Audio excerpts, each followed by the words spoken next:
We'll go from there. Okay, just grip it and rip it.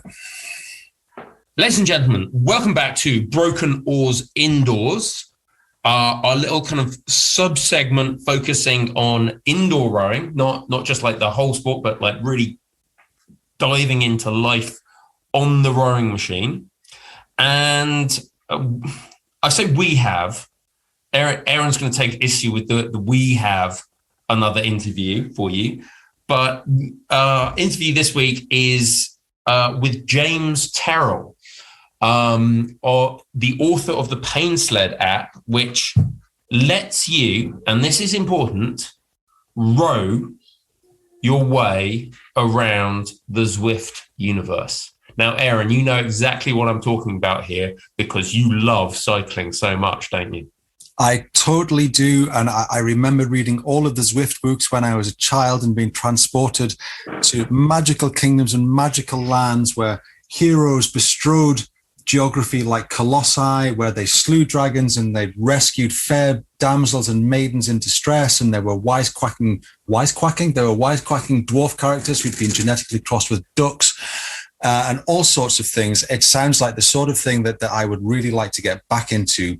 You splitting bastard, you go off to do your solo career with your indoor rower friends. It's like Sting leaving the police all over again. Terrible. It is not Sting leaving the police. It is not Bruce Dickinson heading off to do the Chemical Wedding Day, which was better than just about anything that Iron Maiden had done in years. No, this is, it's worth doing. There's a whole community out there who do rowing, they just do it indoors. And the thing is that James, I would say, of all the people I know, and I keep my eye on this, he is doing more to expand and enliven that indoor rowing experience than pretty much anyone I know. And he's done this on the back of the Zwift program, which, as you non-cyclists out there won't know, is a way that you can take an exercise bike and hook it up to a computer and cycle around an imaginary world created in the mind of Californian computer programmers. And James has created a little app that goes on your phone that lets you join in with the fun while still being on a rowing machine. And this is important. James is not, I'm going to say Catholic in this. I may have got that completely the wrong way around, but he is actually working to embrace all rowing machines and make them talk to each other in their entirety, which I think is a fairly noble goal, because then we can go to all those people who row on water rowers with their 14-minute and 45-second 5Ks and say, no, it's not the same. It really isn't the same, mate. I just want to ask, if we get all of the rowing machines in the world talking to one another, isn't this how Skynet was invented? And isn't this how someone is then sent back from the future to kill us all because we've done something terrible? I think this would be a very, very out of breath Skynet. Right. Wouldn't use binary. It would count in multiples of 1 minute and 45 seconds. Right. Okay. So a very out of breath Skynet Terminator, but a very, very fit one once he'd actually recovered. Absolutely. Exceptional endurance. Yeah. I am somewhat teasing Lewin. I mean, obviously we aren't splitting up. This isn't the end of the band. As everybody knows, it's never the posh Southern ones who leave the group. It's always the Geordie on the make, and I haven't actually gone yet. And as with John previously on BrokenOars Indoors, this is another fantastic interview. Okay, ladies and gentlemen, thank you very much for joining us again in the BrokenOars podcast. This is the second of our episodes about indoor rowing, the future of indoor rowing, and I have with me today James Terrell, who is the author of the PainSled app and the Road Biker app, and we'll learn a little bit more about them if you don't already know. But James, why don't you tell us a little bit about yourself, who you are, and what brought you into the sport and how you're living the life that you're living. Thanks. I'm glad to be here. I love to talk about rowing. We'll try to keep my replies brief, but cut me off if you need to. So my background is in tech. I'm in the United States. Mostly, I'm kind of from the Southeast, but moved around Midwest, West Coast. My career's been in tech, working on laptops, desktops. Worked on the iPod, worked at a startup that did speech recognition that ended up in Alexa. Along the way, I've sort of had an interest in fitness kind of from the days I was in college. I literally wrote my first fitness app on an Apple II. It was a terrible app, but I've kind of always had that going along, kind of in the back of my head as something I'm interested in just for myself and building tools for others. So at the moment, I have a little side project called ExerScreen, and it started out as a kind of helping with the sort of fitness for couch potatoes problem that everyone's working on. And it quickly morphed into kind of the opposite of that, which is technology for rowers. And, they tend to not be the couch potatoes. Yep. And so fitness motivation in general and, having something interesting to do when you're on the old PainSled, that was kind of the initial motivation in terms of rowing. I mean, just to sort of like dive into that little idea there, this idea that, all the Fitbits, all the kind of the life trackers and things like that. Yeah. So is the idea that they're most useful for people who aren't that physically active, but they tend to get most adopted by people who are? Is that what happens? Yeah, I tend to have some pretty unpopular opinions, I guess, about fitness trackers, or I did, back when they were sort of all the rage.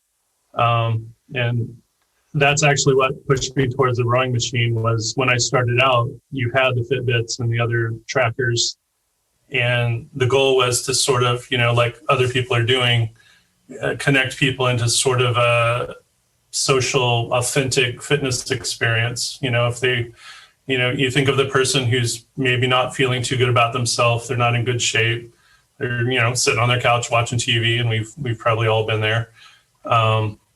And they're not going to go out to the gym, and sort of face that sort of social, the weight of all of that.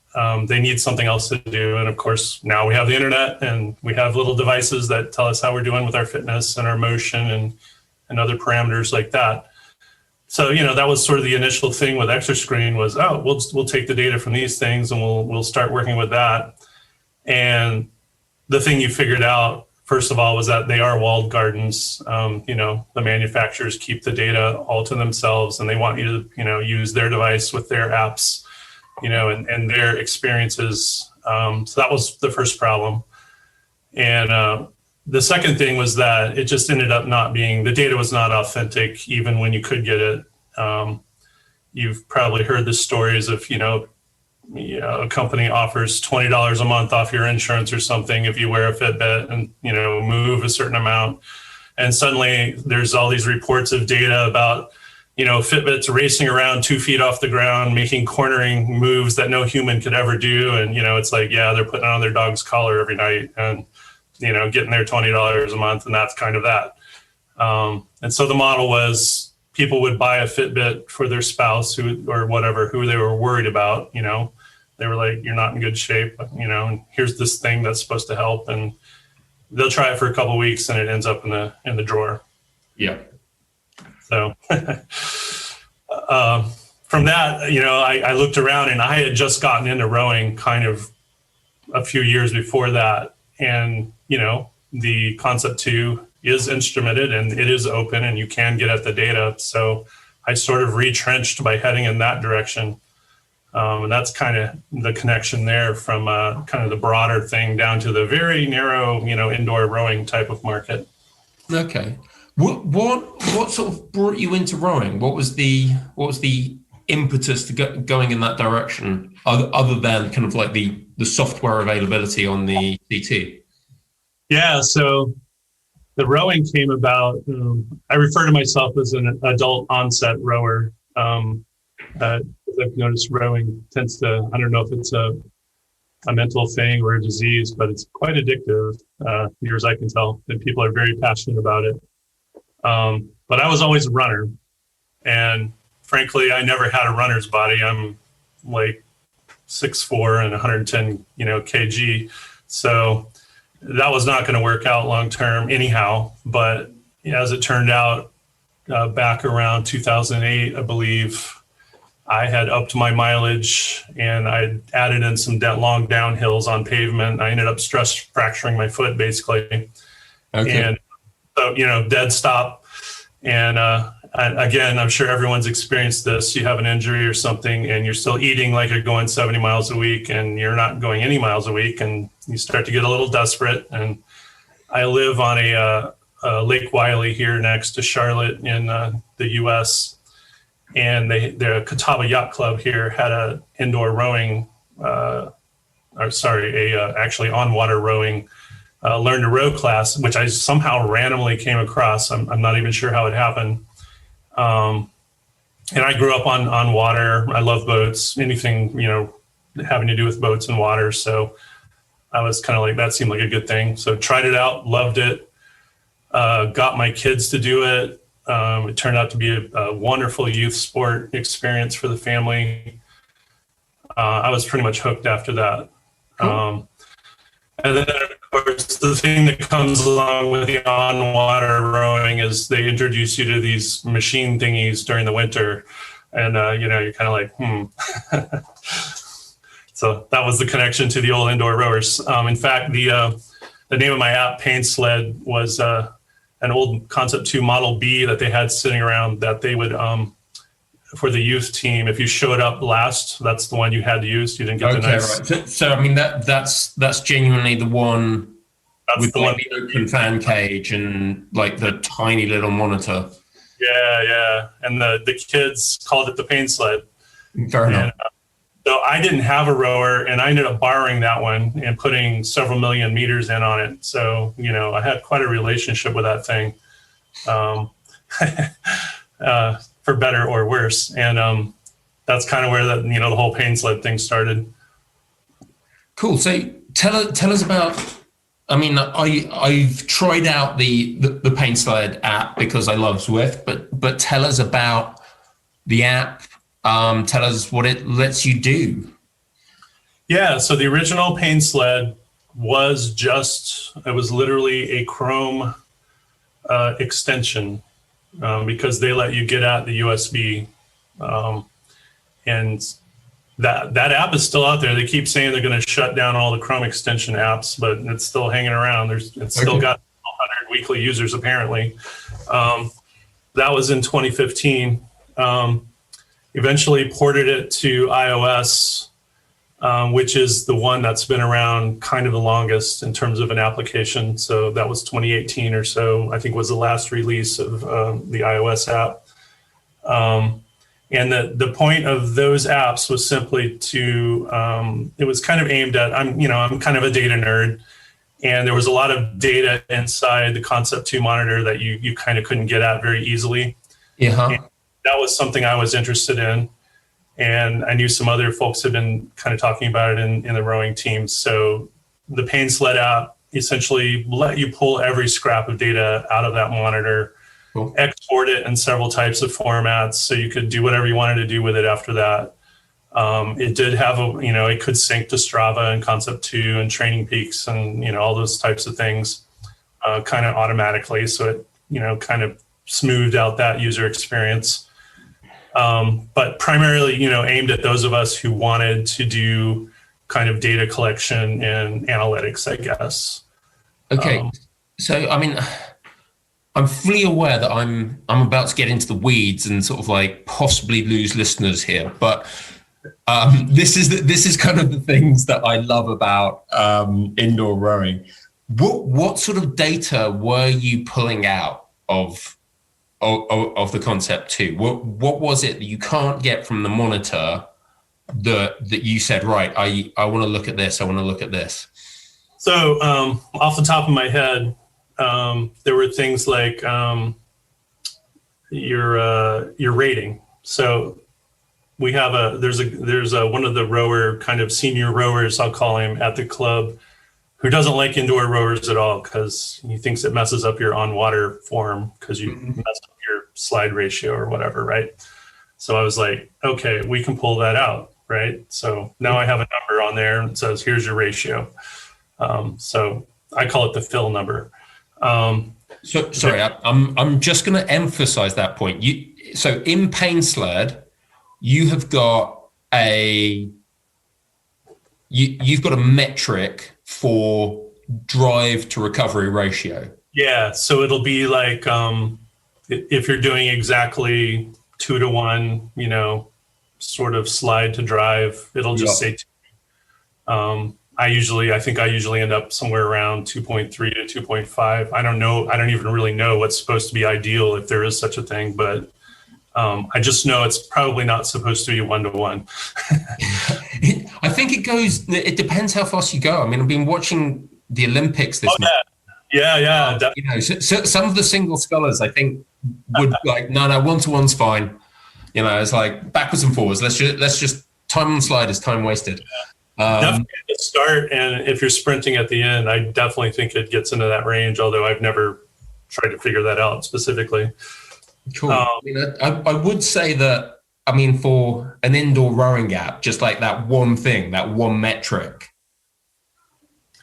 I'm really surprised that's like every kind of water rowing club out there isn't demanding that their athletes get PainSled, row with PainSled, get the ratio metric up and stick to it.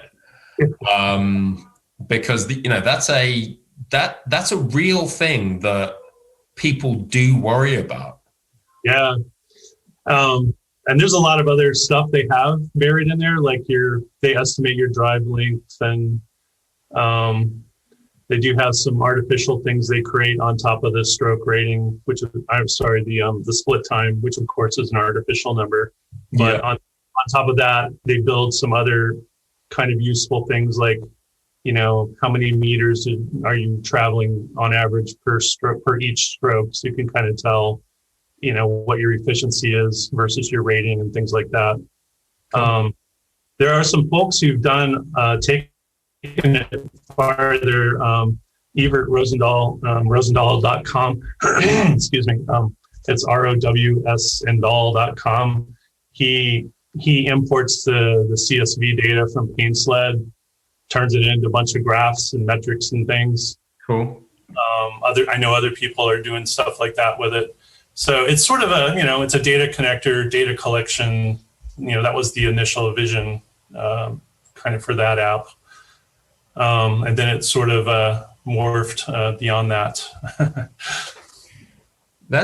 So that's fairly awesome.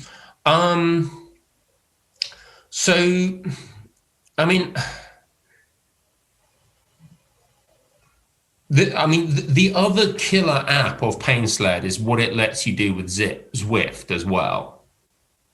Right. So, where did that idea come from, and sort of like, was it as obvious and simple as it should have been, or? No, it was not simple. So the step after data collection and sort of servicing the data nerd market, I'm in a growing data nerds, I guess, and I am one of those, so that's not a pejorative. The thing to do after that was to get things connected, and sort of move in the direction of social workouts. And rowing is ideal for this. You're already used to being, strapped into a shell with 7 other rowers and a small, loud person telling you what to do. It's a natural for a social kind of fitness virtual experience, I guess. but doing this as a side project, there's no way I was going to go off and, go build a game like Zwift or something like that. That just wasn't going to happen. And so being the world's laziest engineer that I am, obviously I looked around, I was like, oh, the cyclists have all this cool stuff. Why can't I just row with that? And the answer was, well, because your rower's not connected and there's not a way to connect it. So PainSled, I did my first experiment, and a lot of people still use PainSled as their main, way to row with Zwift because it has the other data collection, stuff, was to go ahead and add in emulation of cycling trainers. So essentially it's taking in the data from the indoor rower, usually a Concept 2, and converting it into the Bluetooth cycling power meter or one of the other cycling trainer protocols that Zwift and other cycling apps, know how to talk to.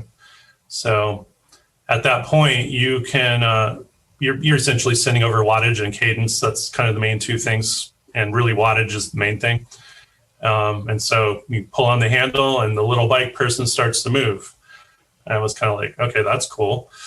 At that point, it became pretty obvious that there is a lot of advantages to being a cyclist when you're in a virtual video game. One of the main ones is you can use your hands. And in particular, when you need a drink of water or something like that, you don't drop out of the peloton immediately because your wattage drops off. So I started having ideas for ways to sort of mitigate those issues when you're on a rower, make it easier to use, essentially cycling games. I didn't want to put all those into PainSled because it really was targeted at rowers. And this was a kind of a market experiment, if you will, or a product experiment. So I essentially forked PainSled into the Road Biker app and decided to use that as sort of my laboratory application to figure out, what's the best way you could ever use your indoor rower with an application like Zwift. Cool. And so Road Biker has some other stuff in it. It's got a cruise control where it'll hold your power while you're getting a drink or whatever. It has a little power bank if you're feeling guilty about that. If that feels like cheating, it'll tell you how much watts you got to do to, zero out your power bank. Cool. And it's got some other features that are really aimed directly at using these cycling apps. It also works with a few other apps. And also with Road Biker, that's when I went ahead and supported some of the other rowers, like the water rower. Okay. And so, that presumably means that you've taken a real sort of deep dive into how Concept 2s and other rowers compare. Yeah. Yep. And how do they compare? How does a water rower compare to a Concept 2 as a rower, as a data production machine, as etc.? Yeah, so I guess leaving all the there's obviously some ergonomic differences where folks have their preferences. They want to see wood or in their living room instead of metal or something like that. And then there's a little bit of a difference in terms of the amount of noise they make and the type of noise they make, which can be important for some folks. Going beyond all that and just what can you get out of the thing and how does it work as a fitness tool? The Concept 2 is more accurate and machine to machine accurate, which is kind of the important thing. Yeah. At the end of the day. I do think the C2 gets put on a pedestal a little more than it should. And if you Google around, you'll find, studies on, some of the ways it's not necessarily absolutely accurate in, tracking every single watt. But by and large, it's one of the most, accurate in terms of repeatability across machines, type of device out there. A machine like the water rower is not really based on a kind of a as rigorous of a physics model in terms of how they derive the wattage. Cool. Okay.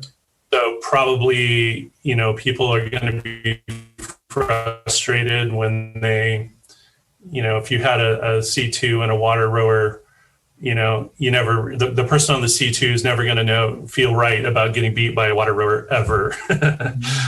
Because it's like, how much you put in the tank, and the fact that it's sort of guessing at the wattage anyhow on top of that,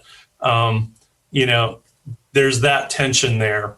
Now let me back up and say, if you have a water rower and you leave the water level alone and whatnot, it may be kind of off in terms of the number of watts it's saying you're doing. But if you're just using that machine and it's your primary fitness, rower, it's going to be just fine for training, for personal training, because you're just looking at, your improvement over time, and it's perfectly okay for that.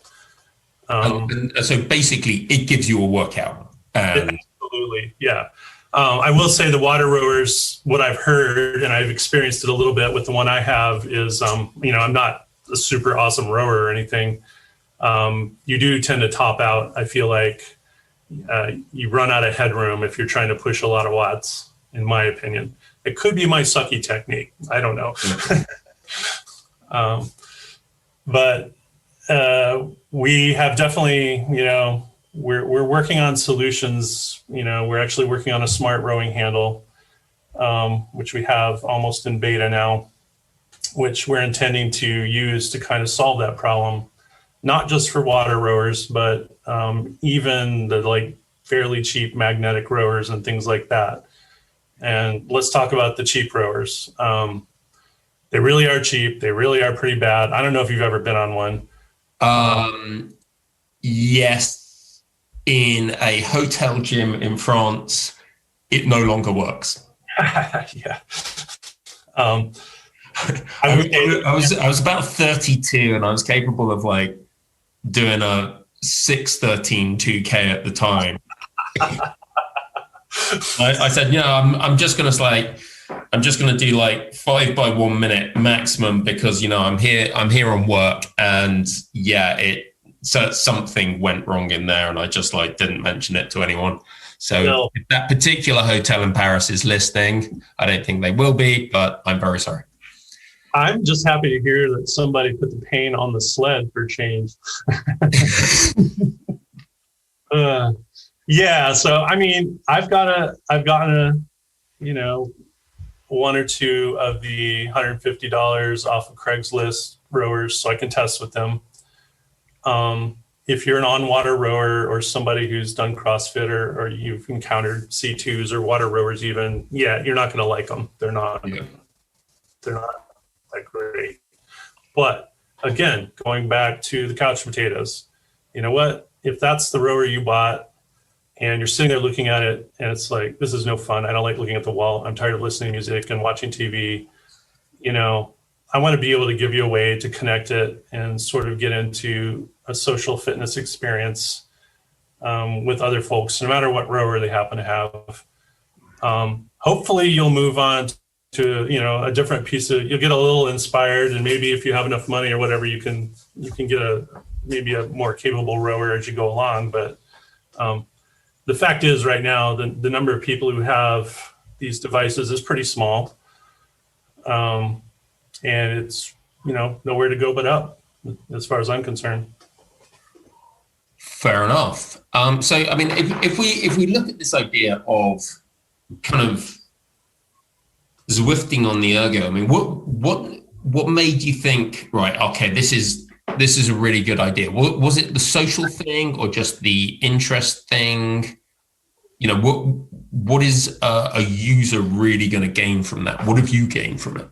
Yeah. So, to be clear, I still haven't decided if it's a really good idea or not. Okay. It was a stopgap. It was I want social rowing.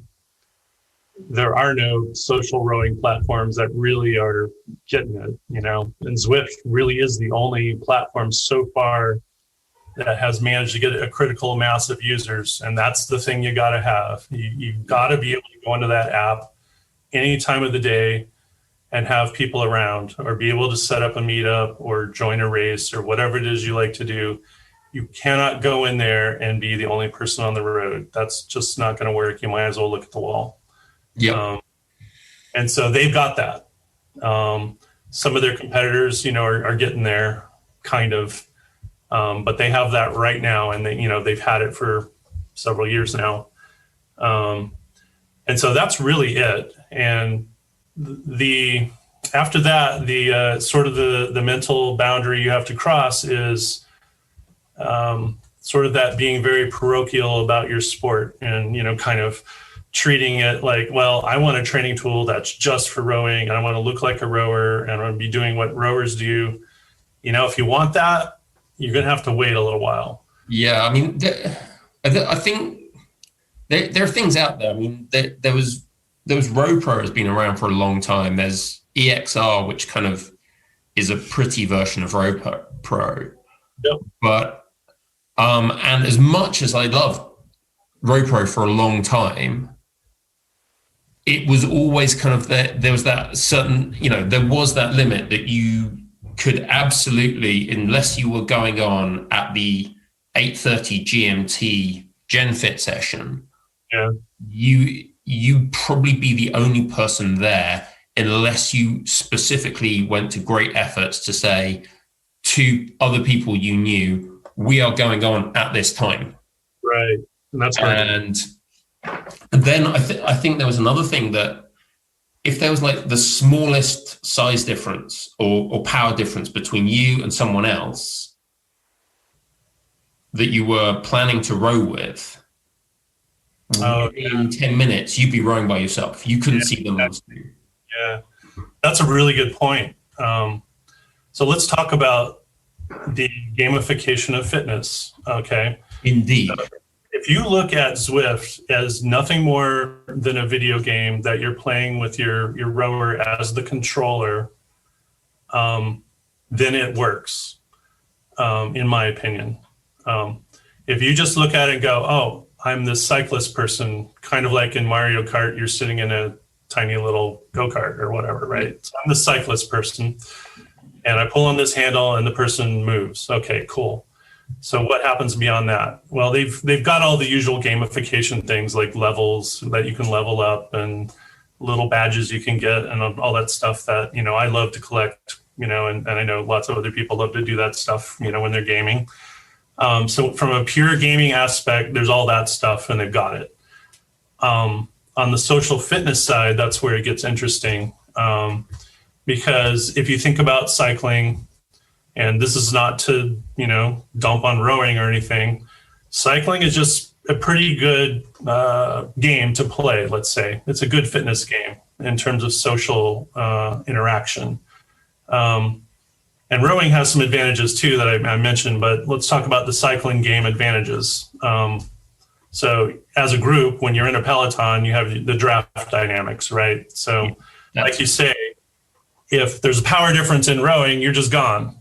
Yes. I can hang with, on the flats, these guys who are way, way better than me in real life. But they just happen to be small and they don't push a lot of watts. So they're really great climbers. But on the flats, I'm a big guy and I push a lot of air and watts, and I can hang with them, especially if I draft, right? So I can play the game. And there's an interesting dynamic there where, if they take off, I got to go hard and stay with the draft. Otherwise I get dropped. And then there's this whole concept that we hopefully don't have in rowing, known as uphill and downhill, where, if you're going downhill on the river, you're probably about to have a very bad day. All the dynamics associated with climbing, and then the fact that you can coast down a hill, which is awesome. And then they have worked in, to your point, the concepts of power matching. So if you're in a group workout, you're all working towards the same power levels as a percentage of your FTP level. Yeah.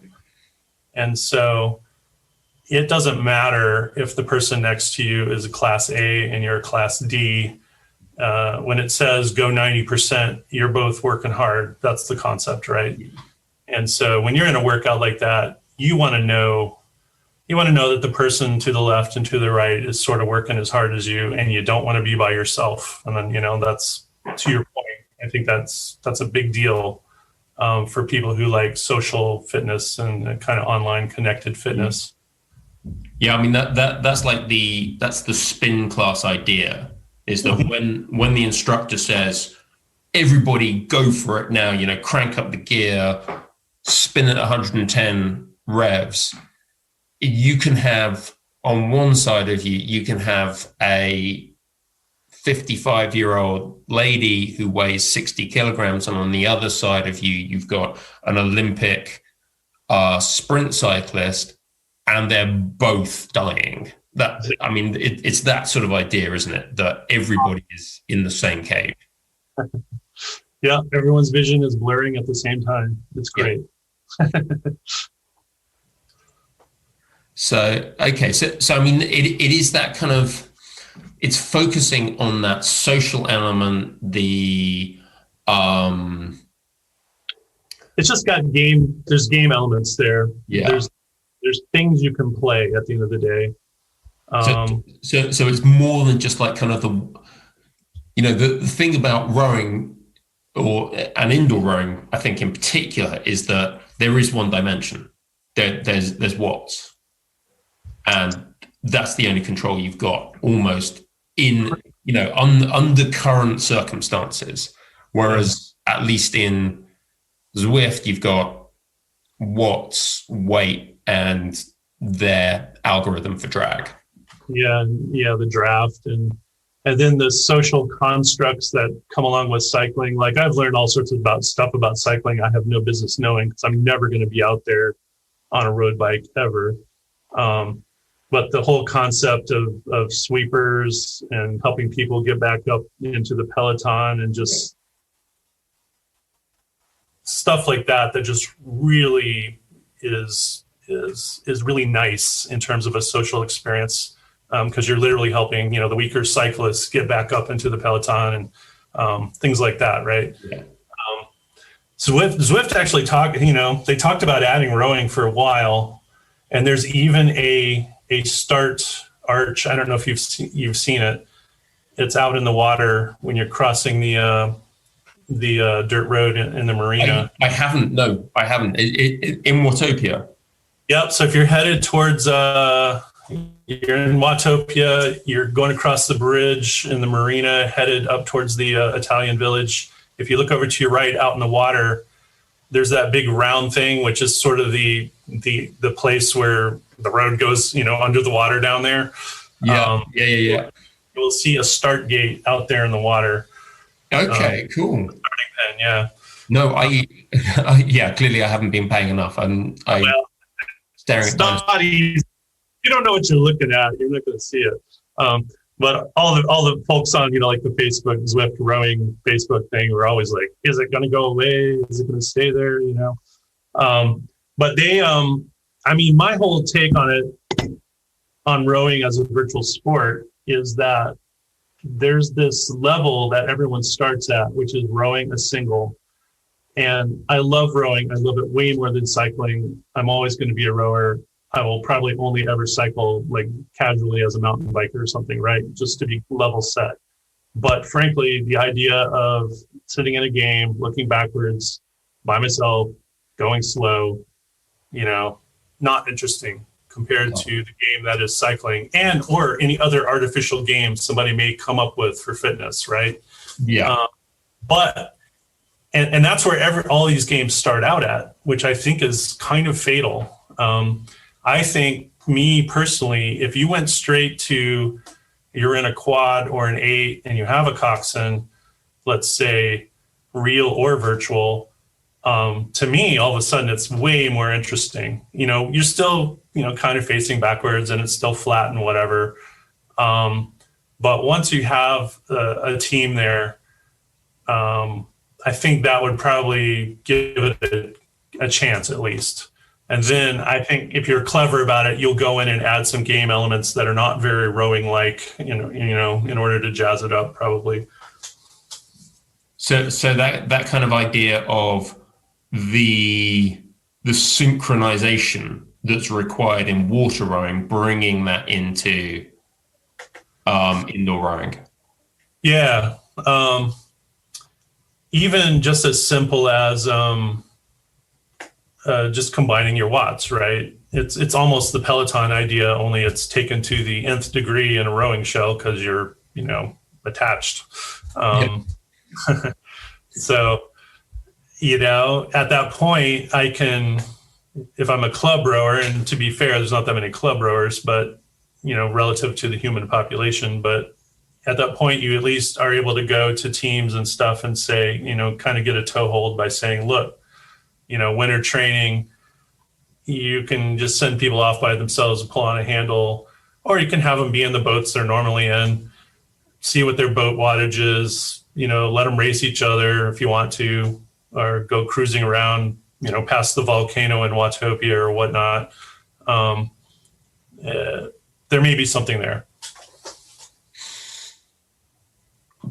Well, the couple of times I've tried it, I've found it very, very satisfying.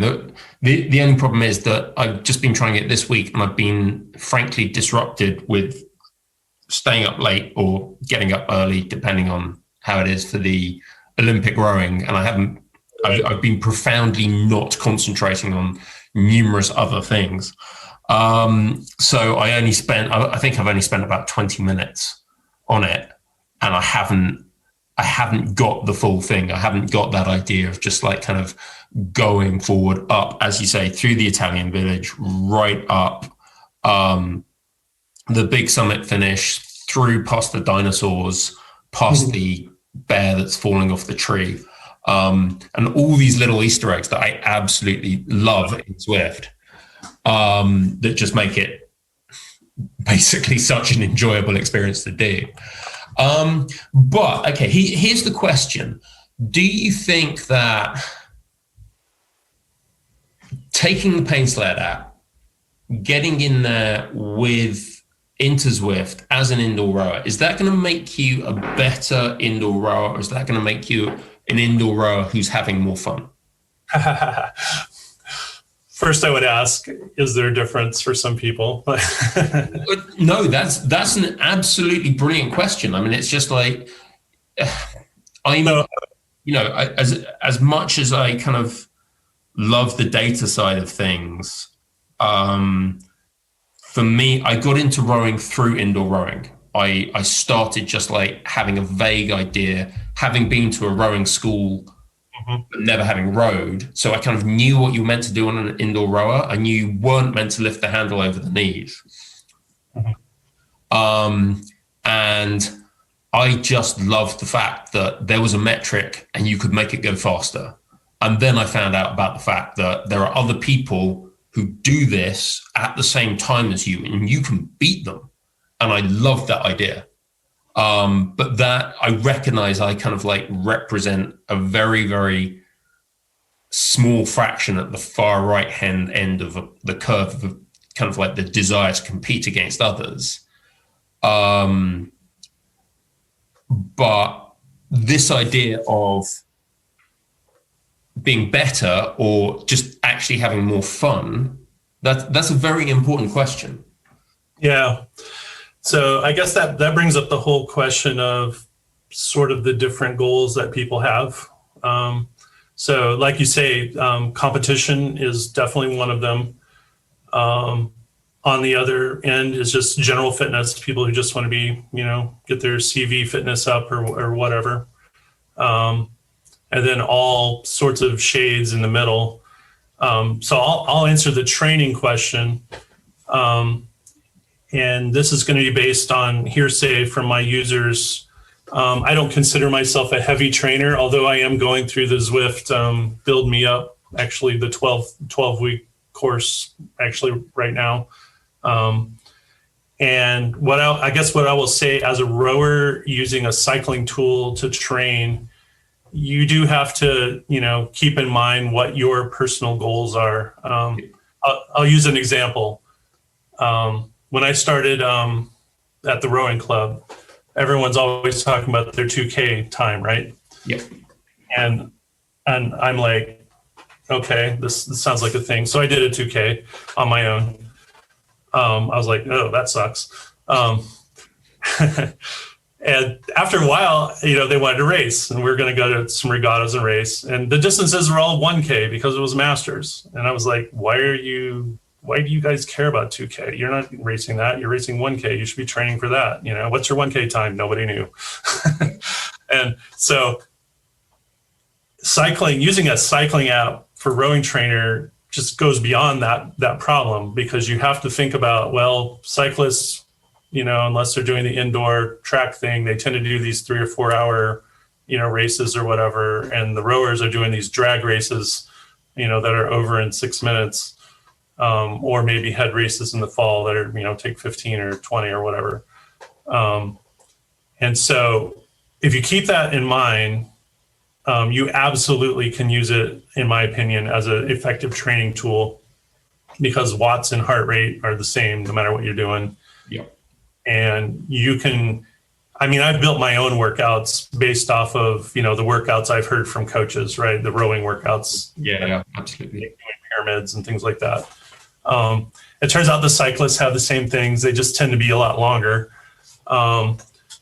The other thing for me personally was I am a singles rower almost entirely, and I do really long rows relative to everyone else at my particular club. I will go out for 2 or 3 hours. Oh, blimey. And I just like boating, right?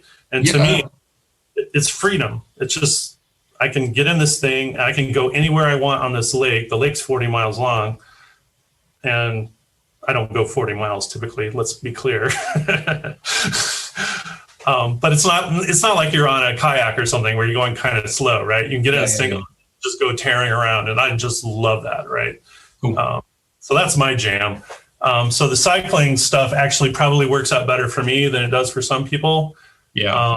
But it absolutely can be used as a training tool for any length of power you want to work on. If it's your 6-minute power, your 20-minute power, whatever it is, there's workouts in there for doing that, and they will kick your ass. Yeah. Fair enough. And okay, so as someone who's absolutely at the sharp end of this, it's something I'm fascinated by, but and you've done things for both. The future of indoor rowing and online exercise, is it all going to be focused towards the gamification and the socialization, or are basically the competitive rowers going to take over, and they're just going to be trying to drill into ever more accurate measurement and statistical recording? Who's going to win the battle between the competitors and the casual, I just want to have fun in my workout? Yeah. If you scan the Zwift forums, you will see that they're absolutely, wrestling with that very key problem, which is balancing the performance and the competitive folks who like to do that with, like you say, folks who are more into general fitness and the social fitness, and they're sort of trying to get to a better place in their life. Many times. And servicing both of those markets at exactly the same time. If you go through the Zwift history, you will see, all the aspects of that. With that said, there's the fitness market, the online social fitness market is definitely starting to clarify, some of the types of products that fitness users like. So some people really like the virtual spin class, like a Peloton type experience. They really like that. That works for them.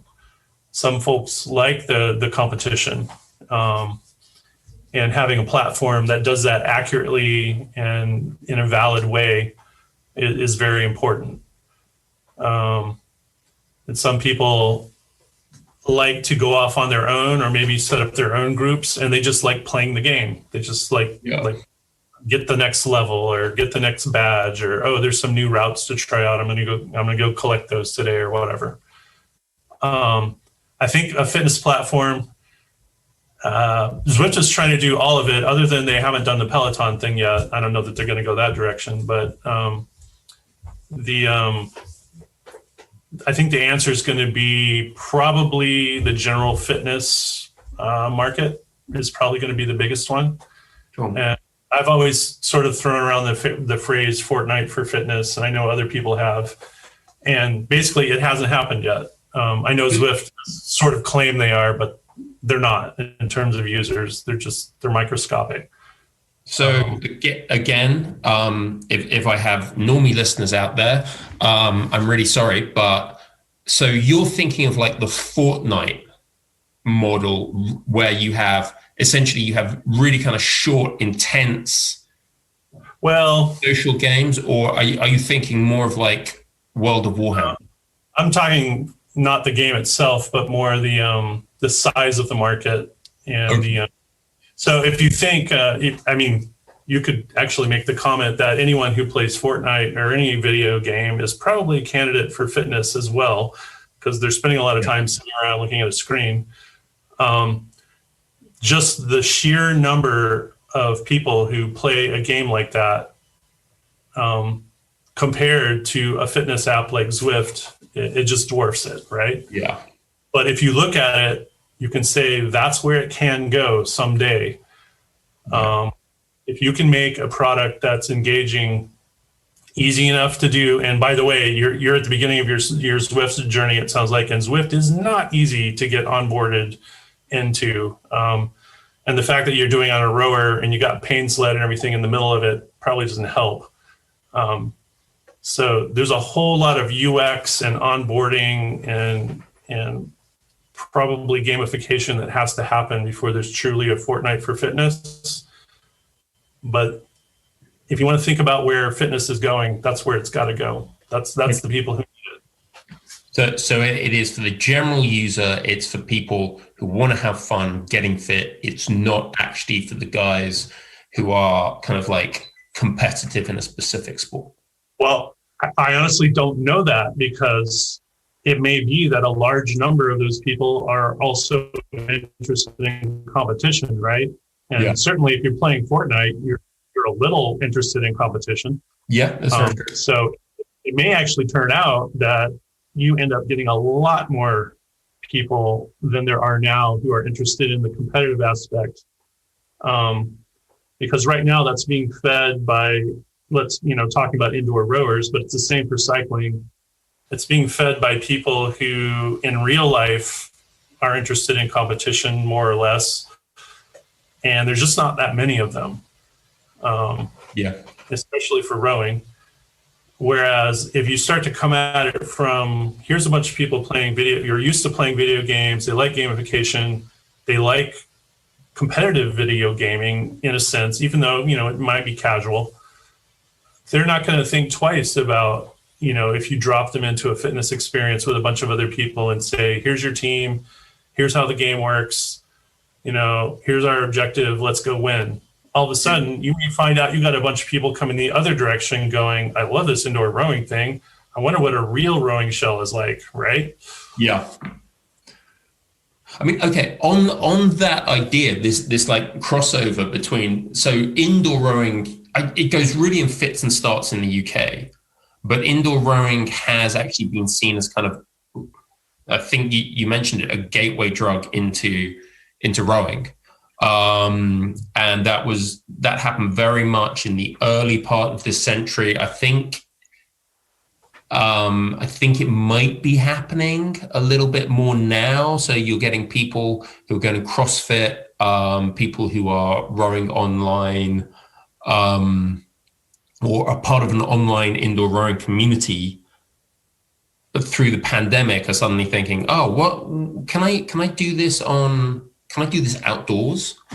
But if we take indoor rowing and we put it into a virtual environment and we get the social aspect in there,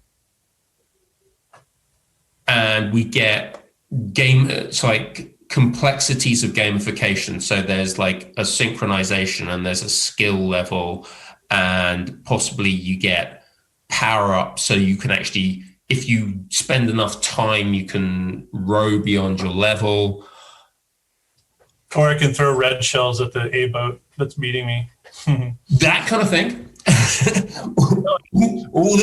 I mean, all those kind of things that if we get to a point where we're making indoor rowing more interesting, more challenging, and more fair than on the water rowing, is there a danger that indoor rowing will actually start eclipsing water rowing and it will go the other way, that there will be a flow of people from water rowing to indoor rowing? I mean, water rowing people already, I think as far as I'm aware, they tend to already use indoor rowing, at least during the winter if they're competitive. So the other direction is probably the only direction it will end up going. And I do think in terms of sheer numbers, you're just going to have, if you don't already, you've got way more indoor rowers than you do on water folks, just because of the fact of, you can spend $700 or $900 or whatever, and a C2 shows up, versus having to find a club and join it and get on a schedule and learn how to row and all that stuff. Yeah. So I imagine it'll, just by the sheer nature of the numbers, and like you say, when CrossFit hit and all of a sudden everyone was like, oh, there's this machine I row on at the gym. Is that like, oh, you're a real rower, they'll be like, is that like this, and they're interested. The folks who, in my experience, at least, from my users, the folks who have never been in a rowing shell and may never ever be in a rowing shell, they're just using their rower for fitness or whatever. They're, very interested in how things are done on the water, in real life, even though they may never do it. It's kind of like me with road cycling. I know all these terms now, and I watch the Tour de France and I know what's going on. I'm never going to do that ever, but I'm interested in it because I've been fooling around with this Zwift thing. And I think the same thing is going to happen when people use an indoor rower. It's based on something. They're going to be interested in that something. And the games they're playing are going to be based on that something, which is on water rowing, more or less. And I think they'll just naturally be drawn to it as, even if it's only to learn about it and sort of get into the culture. But I do think a lot of people, there's just going to be a lot more people out there when Catawba Yacht Club here on Lake Wylie in Charlotte puts out their little annual notice, we're having our Learn to Row, all of a sudden they're going to get inundated, going forward. There's going to be a lot of people who are like, yeah, I want to try that. I want to see how that works. Yeah. So water rowing should not be afraid about the gamification. No, absolutely not. Well, thank you very much, James. I mean, I just want to touch on one thing, and you said that this isn't like your field of expertise, but when we spoke earlier, you told me kind of the story or a little bit about the story of women's elite rowing in the US and how it's kind of very much changed the balance of power between the sexes in rowing in the US, all through the Title 19 mechanism. So do you think, just as an aside, you could just like fill the listeners in on that and the effects it's had? Sure. And yeah, like I told you, I'm not an expert by any means, and I'm probably going to say some stuff that's not actually correct, but this is sort of,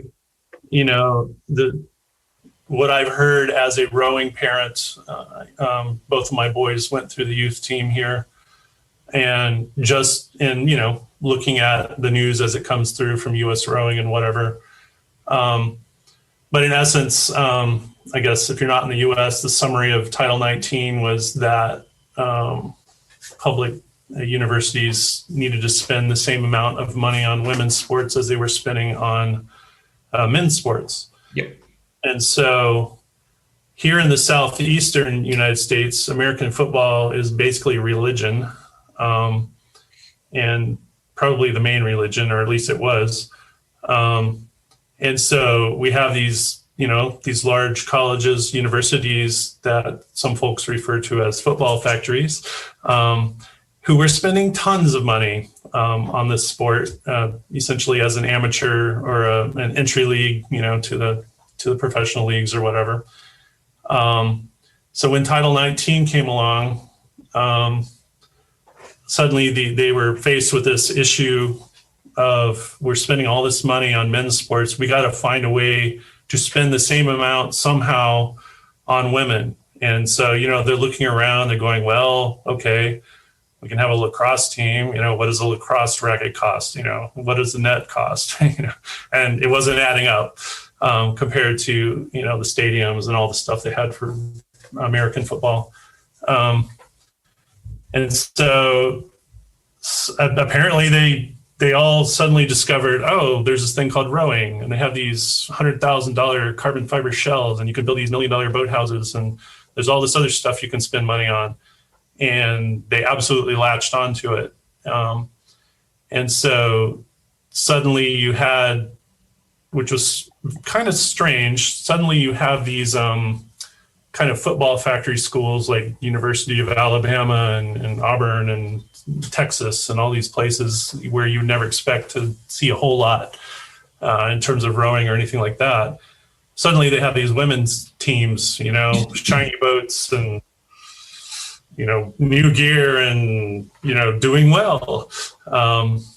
And from a parent's perspective on a youth team, you're told, if you have a daughter, if she's, athletic and fit, maybe kind of tall, maybe she's doing swimming, maybe she's doing cross country, she needs to just drop all that and jump in a shell because you can get scholarships, right?